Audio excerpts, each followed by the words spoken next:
ಮಾಡ್ತೀವಿ.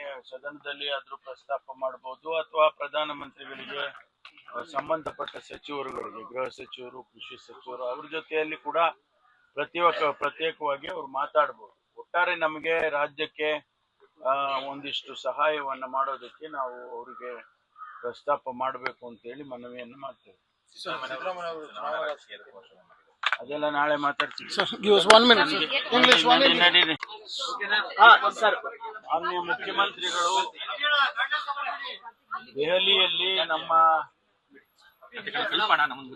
ರಾಜ್ಯದ ಲೋಕಸಭಾ ಸದಸ್ಯರನ್ನ, ರಾಜ್ಯಸಭಾ ಸದಸ್ಯರನ್ನ ಇಂದು ಸಂಜೆ ಸಭೆ ಕರೆದಿದ್ದಾರೆ. ಉದ್ದೇಶ ಏನು ಅಂತ ಹೇಳಿದ್ರೆ, ರಾಜ್ಯದಲ್ಲಿ ಬರದ ಪರಿಸ್ಥಿತಿ ಬಹಳ ಗಂಭೀರವಾಗಿದೆ. ಮುಂದೆ ಏನ್ ಮಾಡಬೇಕು ಅನ್ನೋದ್ರ ಬಗ್ಗೆ ಸರ್ಕಾರ ಈಗಾಗಲೇ ಅನೇಕ ಚರ್ಚೆಗಳನ್ನು ಮಾಡಿದೆ.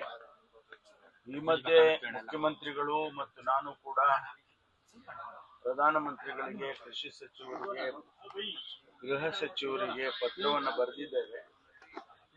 ಯಾವುದು ಕೂಡ ಪ್ರತಿಕ್ರಿಯೆ ಬಂದಿಲ್ಲ ಇನ್ನೂ ಕೂಡ.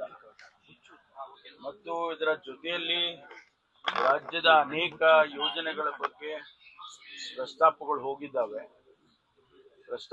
ಹೋಗಿದ್ದಾವೆ. ಅದರ ಬಗ್ಗೆ ಕೂಡ ನಮ್ಮ ರಾಜ್ಯದ ಪ್ರತಿನಿಧಿಗಳಲ್ಲಿ ಚರ್ಚೆ ಮಾಡಿ ಸಂಬಂಧಪಟ್ಟ ಸಚಿವರುಗಳ ಹತ್ರ ಮಾತಾಡಿ ಅದನ್ನ ಮಂಜೂರು ಮಾಡಿಸ್ಕೊಡೋದಕ್ಕೆ ಪ್ರಯತ್ನ ಮಾಡಬೇಕು ಅನ್ನುವಂಥ ವಿಚಾರ ಕೂಡ ನಾವು ಚರ್ಚೆ ಮಾಡೋರಿದ್ದೇವೆ. ಮಾನ್ಯ ಮುಖ್ಯಮಂತ್ರಿಗಳು ಈಗಾಗಲೇ ಹಿಂದೆ ಅಧಿಕಾರಿಗಳನ್ನ ದೆಹಲಿಯಲ್ಲಿ ನಮ್ಮ ರಾಜ್ಯದಿಂದ ಹೋಗಿರ್ತಕ್ಕಂಥ ಅಧಿಕಾರಿಗಳನ್ನ ಮುಖ್ಯಮಂತ್ರಿಗಳು, ನಾನು ಎಲ್ಲ ಸಭೆಯನ್ನು ಕರೆದು ಚರ್ಚೆ ಮಾಡಿದ್ದೇವೆ. ಅವರ ಸಹಾಯವನ್ನು ಕೂಡ ಪಡ್ಕೊಳ್ಬಹುದು. ಹಾಗಾಗಿ ಇವತ್ತು 6 ಗಂಟೆಗೆ ಸಭೆಯನ್ನ ಮುಖ್ಯಮಂತ್ರಿಗಳು ಕರೆದಿದ್ದಾರೆ.